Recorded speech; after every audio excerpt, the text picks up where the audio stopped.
Have you ever wondered what it takes to survive when the odds are stacked against you? Today, we're embarking on a journey through some of the most incredible survival stories the world has ever seen. Let's dive right into the first extraordinary tale of survival. Imagine being the only survivor of a plane crash and finding yourself in the middle of a dense rainforest. This is exactly what happened to Juliane Koepcke in 1971. Aged just 17, she was flying over the Peruvian jungle when her plane was struck by lightning. The aircraft disintegrated around her and she fell 2 miles to the ground, strapped to her seat. Miraculously, she survived the fall with only a broken collarbone, a gash in her arm, and a swollen eye. But the real challenge was just beginning. For the next 11 days, Juliane trekked through the rainforest, fighting off insects, dealing with extreme heat, and navigating dangerous terrain. She survived on sweets from the plane wreckage and water from streams. Her knowledge of the jungle, passed down from her parents, who were both zoologists, guided her to follow a stream that eventually led to her rescue. With sheer determination, Juliane survived an ordeal most of us can't even imagine. What would you do if you were trapped alone in a canyon with no one to hear your cries for help? Picture this. The year is 2003. Aron Ralston, an experienced outdoorsman, is hiking in Utah's Canyonlands National Park. Suddenly, a boulder falls, pinning his arm against the canyon wall. As hours turn into days, Ralston realizes the gravity of his situation. He's stuck, alone, with limited supplies and no hope of rescue. 6 days pass, and Ralston makes a decision that is as shocking as it is brave. He decides to amputate his own arm to free himself.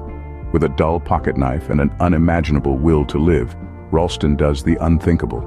He cuts through his own flesh and bone, finally freeing himself from the boulder's cold grip. Ralston's story is a testament to the extraordinary lengths one can go to survive. Surviving under ice for over an hour seems impossible, doesn't it? But in 1999, Swedish doctor Anna Bågenholm did just that, after a skiing accident left her trapped beneath a layer of ice. The freezing cold water and a small pocket of air became her unlikely allies in the life and death struggle that followed. The icy waters slowed down her metabolism drastically, effectively buying her more time. The pocket of air, trapped between her face and the ice, became her lifeline, providing her with the oxygen she needed to survive. For a grueling 80 minutes, Anna fought against the cold, the panic, and the dwindling oxygen supply. When the rescue team finally reached her, her body temperature had plummeted to a mere 13 degrees Celsius, far below what's considered survivable. But against all odds, Anna pulled through, with no lasting brain damage. Anna's story reminds us of the remarkable resilience of the human body. Could you find the will to crawl for 3 days with a broken leg in freezing temperatures? Picture this. It's 1985, and we're in the Peruvian Andes with Joe Simpson and his climbing partner Simon Yates. They've just achieved the unthinkable, a successful ascent of the Sula Gran. But during the descent, disaster strikes. Simpson breaks his leg, a virtual death sentence in such harsh conditions. Yates, facing an impossible decision, chooses survival and leaves Simpson behind. But Simpson isn't ready to give up. Against all odds, he begins a desperate, agonizing crawl back to base camp. The journey is excruciating, a brutal test of endurance and willpower. For 3 long days, Simpson drags himself across the unforgiving landscape, driven by sheer determination and the instinct to survive. Despite the odds stacked against him, Simpson makes it back to base camp, his survival a testament to the resilience of the human spirit. Simpson's survival story is one of sheer will and determination. Have you ever considered what it would take to survive over 4 months adrift at sea? Let's delve into the extraordinary saga of Poon Lim, a Chinese sailor during World War II. When his ship was torpedoed by a German U-boat in the South Atlantic, Lim found himself alone and adrift on a life raft. With nothing but the sea stretching out in every direction, he was the very definition of a castaway. But Lim was not one to surrender to fate. He ingeniously fashioned a fishing line from wire found on the raft, using nails as hooks and pieces of canvas as bait. He managed to catch fish and birds, turning the ocean into his pantry. Rainwater became his lifeline, quenching his thirst and keeping him alive. After an astonishing 133 days, Brazilian fishermen spotted him. Poon Lim had survived against all odds. Lim's story of survival is a testament to the human spirit. How could anyone survive a fall from over 33,000 feet, you might ask? But that's exactly what happened to Vesna Vulovic in 1972. The Serbian flight attendant was on board a plane that tragically exploded over Czechoslovakia. And in a twist of fate, she found herself plummeting towards the ground from an altitude of approximately 33,333 feet. Imagine the sheer terror of that moment. But then, something incredible happened. Vesna survived. She landed on a snowy mountainside, cushioning her fall. The shock left her in a coma, and she woke up days later in a hospital, the only survivor among the 28 passengers and crew.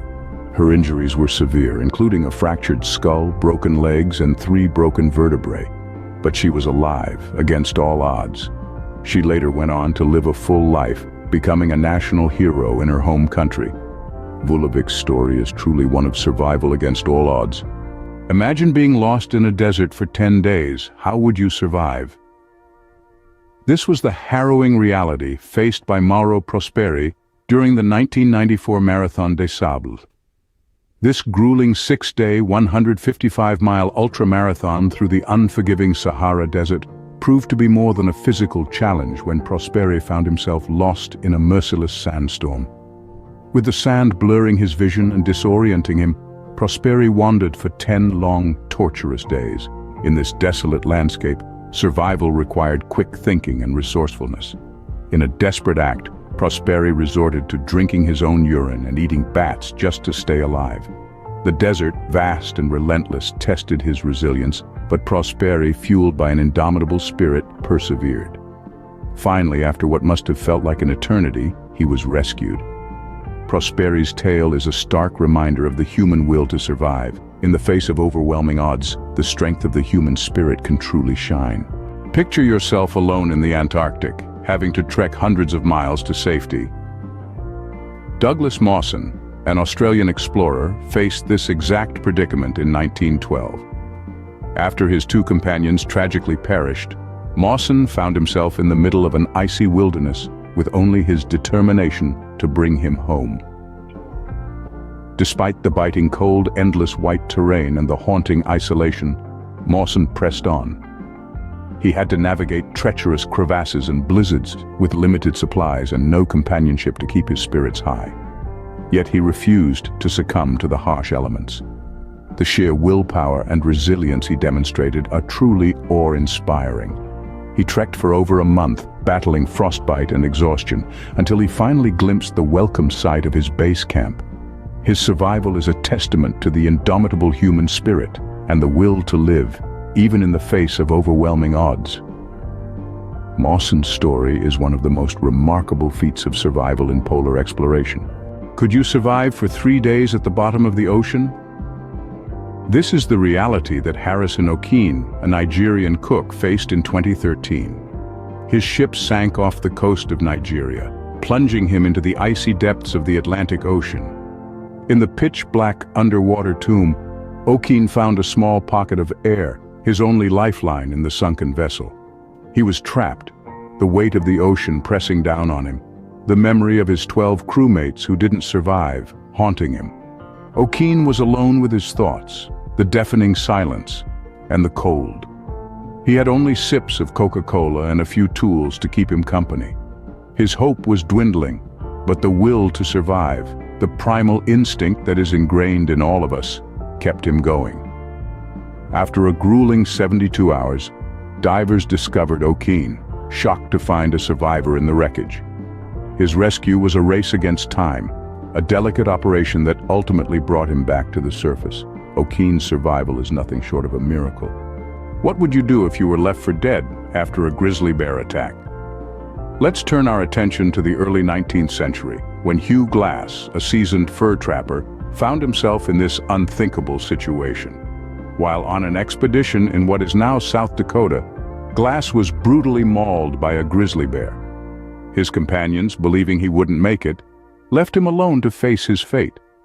But Glass, against all odds, clung to life. He set his own broken leg, wrapped himself in the bear hide that had been meant for trade, and began an arduous journey. Over a span of 6 weeks, he crawled, yes, crawled, over 200 miles across rugged, wild terrain. His body was weak, but his spirit was unbroken. His will to survive powered him through pain, hunger, and isolation. Glass's story is a powerful tale of survival and perseverance. It's a stark reminder that sometimes the most formidable force in nature is not the grizzly bear, but the indomitable human spirit.